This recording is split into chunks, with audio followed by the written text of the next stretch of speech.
സമസ്ത ശതാബ്ദി സന്ദേശയാത്ര. ഉം, ഇതിലെ പ്രധാനികൾ ആരൊക്കെയാണ്? യാത്ര നയിക്കുന്നത് പ്രസിഡന്റ് സയ്യദ് മുഹമ്മദ് ജിഫ്രി മുത്തുക്കോയ തങ്ങൾ, പതാക കൈമാറുന്നത് ജനറൽ സെക്രട്ടറി കെ ആലിക്കുട്ടി മുസ്ലിയാരും. അതെ. ഒരു സംഘടനയുടെ ഏറ്റവും തലപ്പത്തുള്ള രണ്ടുപേർ. ഇതൊരു സാധാരണ കീഴ്വഴക്കമാണോ, അതോ ഇതിൽ എന്തെങ്കിലും പ്രത്യേകതയുണ്ടോ? അതൊരു വളരെ പ്രധാനപ്പെട്ട ചോദ്യമാണ്. സാധാരണഗതിയിൽ ഇത്രയും വലിയൊരു യാത്ര ഒരു കീഴ്ഘടകത്തെയോ പോഷക സംഘടനയെയോ ഏൽപ്പിക്കാം. പക്ഷെ ഇവിടെ അങ്ങനെയല്ല. ഓഹോ. സംഘടനയുടെ ഏറ്റവും ഉയർന്ന പദവിയിലുള്ള പ്രസിഡന്റ് തന്നെ നേരിട്ടിറങ്ങുന്നു. അതെ. ആ യാത്രയ്ക്ക് തുടക്കം കുറിക്കുന്നതോ അധികാരശ്രേണിയിൽ രണ്ടാമനായ ജനറൽ സെക്രട്ടറിയും. അപ്പൊ അതിലൊരു ശക്തമായ സന്ദേശമുണ്ടല്ലേ? തീർച്ചയായും. ഈ യാത്ര ഞങ്ങൾക്ക് എത്രത്തോളം പ്രധാനപ്പെട്ടതാണെന്ന് കണ്ടോളൂ. ഞങ്ങളുടെ ഏറ്റവും വലിയ നേതാക്കൾ തന്നെയാണ് ഇതിന് ചുക്കാൻ പിടിക്കുന്നത് എന്നവർ പറയാതെ പറയുകയാണ്. ശരിയാണ്. സംഘടനയുടെ മുഴുവൻ അധികാരവും ആശീർവാദവും ഈ യാത്രയ്ക്കുണ്ടെന്ന് സ്ഥാപിക്കുകയാണ്. അതെ, ഇതൊരു പ്രതീകാത്മകമായ തുടക്കമാണ്. നിങ്ങൾ പറഞ്ഞപ്പോഴാണ് ഞാനും ശ്രദ്ധിച്ചത്. ഇവിടെ പതാക കൈമാറ്റം എന്നൊരു വാക്ക് ഉപയോഗിച്ചിട്ടുണ്ട്. ഒരു ഫ്ലാഗ് ഓഫ് എന്ന് പറയുമായിരുന്നില്ലേ? അവിടെയാണ് ആ സൂക്ഷ്മമായ ആശയവിനിമയം നടക്കുന്നത്. അതെങ്ങനെയാണ്? ഫ്ലാഗ് ഓഫ് എന്നത് ഒരു പരിപാടി തുടങ്ങുന്നു എന്നറിയിക്കുന്ന ഒരു സാധാരണ വാക്കാണ്. ഒരു മാരത്തൺ ഓട്ടം ഫ്ലാഗ് ഓഫ് ചെയ്യാം.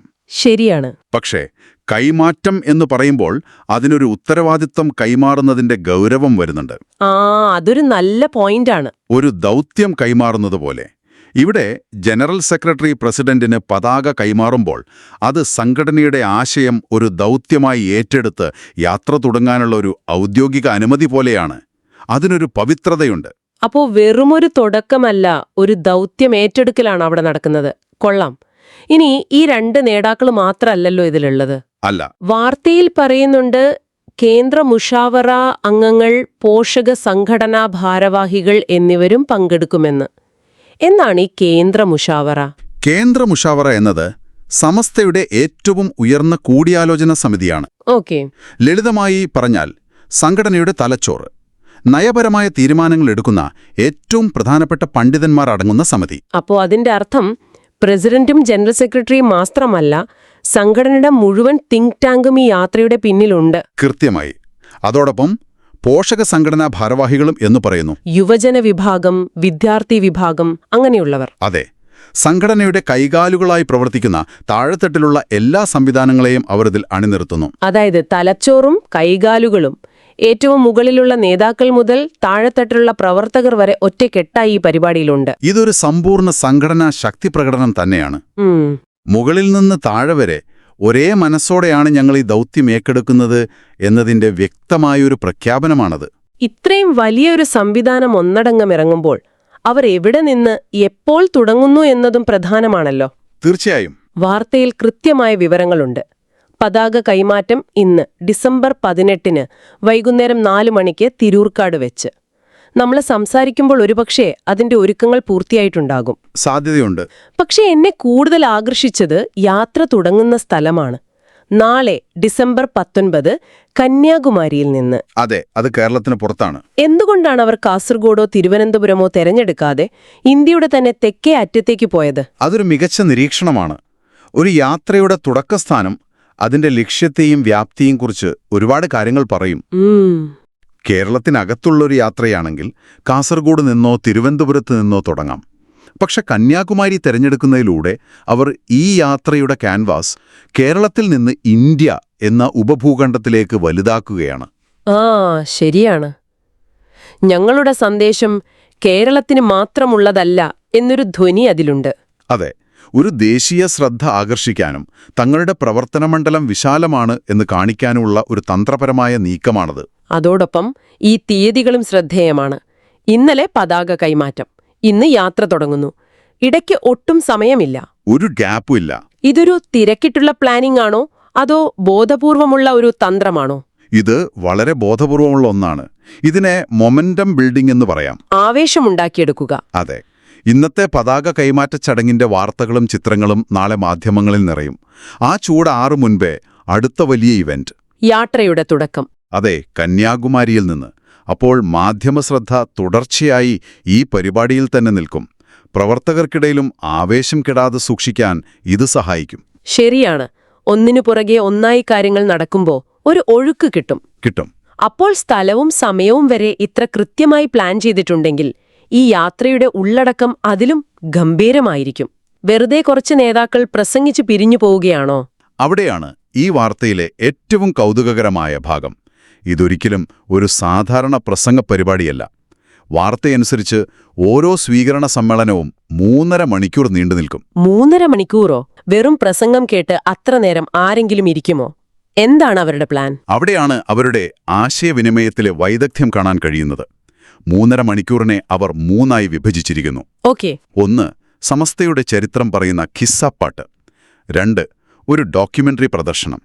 3 വിഷയാവതരണങ്ങൾ. ഖിസ്സപ്പാട്ട്, ഡോക്യുമെന്ററി, പിന്നെ പ്രസന്റേഷൻസ്. ഇതൊരു രസകരമായ കോമ്പിനേഷനാണല്ലോ. ഖിസ്സപ്പാട്ട് ഒരു പരമ്പരാഗത കലാരൂപമല്ലേ? അതെ, ഖിസ്സപ്പാട്ടെന്ന് പറഞ്ഞാൽ കഥകൾ പാട്ടിന്റെ രൂപത്തിൽ അവതരിപ്പിക്കുന്ന ഒരു പഴയ രീതിയാണ്. അതുപയോഗിക്കുന്നതിലൂടെ അവർ പല കാര്യങ്ങൾ ലക്ഷ്യം വയ്ക്കുന്നു. 1. സംഘടനയുടെ പാരമ്പര്യത്തിലും വേരുകളിലുമുള്ള അഭിമാനം പ്രകടിപ്പിക്കുന്നു. 2. പഴയ തലമുറയ്ക്ക് അതൊരു ഗൃഹാതുരമായ അനുഭവമായിരിക്കും. അവരെ വൈകാരികമായി കണക്ട് ചെയ്യാൻ. അതെ. പുതിയ തലമുറയ്ക്കാണെങ്കിൽ ചരിത്രം ഒരു ക്ലാസ് കേൾക്കുന്നതിനു പകരം ഒരു കഥ കേൾക്കുന്ന ലാഘവത്തോടെ മനസ്സിലാക്കാൻ സാധിക്കും. അപ്പോ ഖിസ്സപ്പാട്ട് കൊണ്ട് പാരമ്പര്യത്തെയും വൈകാരികമായ അടുപ്പത്തെയും ലക്ഷ്യം വയ്ക്കുന്നു. അപ്പോൾ ഡോക്യുമെന്ററിയോ? അത് നേരെ തിരിച്ചാണല്ലോ, വളരെ ആധുനികമായൊരു മാധ്യമം. കൃത്യമായി. അവിടെയാണ് ആ ബാലൻസിംഗ് വരുന്നത്. ഖിസ്സപ്പാട്ട് കേൾവിയിലൂടെ ഹൃദയത്തെ സ്വാധീനിക്കുമ്പോൾ ഡോക്യുമെന്ററി കാഴ്ചയിലൂടെ തലച്ചോറിനെയാണ് സ്വാധീനിക്കുന്നത്. 100 വർഷത്തെ ചരിത്രം, പ്രധാന സംഭവങ്ങൾ, നേതാക്കളുടെ ചിത്രങ്ങൾ, പഴയ ദൃശ്യങ്ങൾ, ഇതൊക്കെ ഒരു ഡോക്യുമെന്ററിയായി കാണിക്കുമ്പോൾ അതിനൊരു ആധികാരികത വരും. അത് ആളുകളുടെ മനസ്സിൽ കൂടുതൽ എളുപ്പത്തിൽ പതിയുകയും ചെയ്യും. അതെ, ഞങ്ങൾ പറയുന്നത് കേൾക്കുക മാത്രമല്ല, കണ്ടു ബോധ്യപ്പെടുകയും ചെയ്യൂ എന്നൊരു സമീപനമാണത്. കൊള്ളാം. ഒരേ വേദിയിൽ പാരമ്പര്യത്തെയും ആധുനികതയും ഒരുമിപ്പിക്കുന്നു. അപ്പോൾ ഒരു കാര്യം വ്യക്തമാണ്, ഈ രണ്ടും സംഘടനയുടെ ഭൂതകാലത്തെക്കുറിച്ചാണ് സംസാരിക്കുന്നത്. അതെ, ചരിത്രത്തെക്കുറിച്ച്. അപ്പോൾ പിന്നെ ഈ 3 വിഷയാവതരണങ്ങൾ എന്തിനാണ്? അതാണോ അവരുടെ ഭാവിയെക്കുറിച്ചുള്ള പ്ലാൻ? അതാണ് ഈ പരിപാടിയുടെ കാതൽ. ഖിസ്സപ്പാട്ടും ഡോക്യുമെന്ററിയും ഒരു ശക്തമായ അടിത്തറ പാകുന്നു. സംഘടനയുടെ ചരിത്രവും പാരമ്പര്യവും ആളുകളുടെ മനസ്സിൽ ഉറപ്പിച്ച ശേഷം ആ അടിത്തറയിൽ നിന്നുകൊണ്ട് വർത്തമാനത്തെയും ഭാവിയെയും കുറിച്ച് സംസാരിക്കുന്നു. അതെ, അവരുടെ നിലപാടുകളും കാഴ്ചപ്പാടുകളും അവതരിപ്പിക്കുകയാണ് ഈ വിഷയാവതരണങ്ങളിലൂടെ. 3 വിഷയങ്ങളെന്ന് പ്രത്യേകം എടുത്തു പറയുമ്പോൾ അതിനർത്ഥം അവർക്ക് കൃത്യമായ അജണ്ടയുണ്ട്, വ്യക്തമായ ആശയങ്ങൾ മുന്നോട്ട് വയ്ക്കാനുണ്ടെന്നാണ്. ഇത് കേൾക്കുമ്പോൾ എനിക്ക് തോന്നുന്നത് അവർ എല്ലാത്തരം ആളുകളെയും ആകർഷിക്കാൻ ശ്രമിക്കുന്നു എന്നാണ്. എങ്ങനെയെന്ന് വിശദീകരിക്കാമോ? അതായത്, ഒരേ പന്തലിൽ മുത്തശ്ശിക്ക് ഖിസ്സപ്പാട്ട് കേൾക്കാം, അച്ഛന് ഡോക്യുമെന്ററി കാണാം, കോളേജിൽ പഠിക്കുന്ന മകന് പുതിയ ആശയങ്ങളെക്കുറിച്ചുള്ള അവതരണങ്ങൾ കേൾക്കാം. വളരെ ശരിയാണ്. ഇതൊരു വൺ സൈസ് ഫിറ്റ്സ് ഓൾ സമീപനമല്ല. എല്ലാവർക്കും കണക്ട് ചെയ്യാൻ എന്തെങ്കിലും ഒന്നുണ്ട്. വൈകാരികം, ദൃശ്യാധിഷ്ഠിതം, ബൗദ്ധികം എന്നിങ്ങനെ 3 വ്യത്യസ്ത തലങ്ങളിലൂടെയാണ് അവർ ഒരേ സന്ദേശം ആളുകളിലേക്ക് എത്തിക്കാൻ ശ്രമിക്കുന്നത്. ഇതൊരു വളരെ ആസൂത്രിതമായ കമ്മ്യൂണിക്കേഷൻ സ്ട്രാറ്റജിയാണ്. അപ്പോൾ നമ്മൾ തുടങ്ങിയത് ഒരു ചെറിയ പത്രവാർത്തയിൽ നിന്നാണ്. പക്ഷെ അതിലെ ഓരോ വാക്കും, പേരും, സ്ഥലവും, സമയവും നമ്മൾ പരിശോധിച്ചപ്പോൾ നമുക്ക് കിട്ടിയത് വളരെ ആസൂത്രിതമായ ഒരു വലിയ ആശയപ്രചരണ പരിപാടിയുടെ ബ്ലൂ പ്രിന്റാണ്. അതെ, വെറുമൊരു അറിയിപ്പല്ല, ഒരു വലിയ തന്ത്രത്തിന്റെ രൂപരേഖ.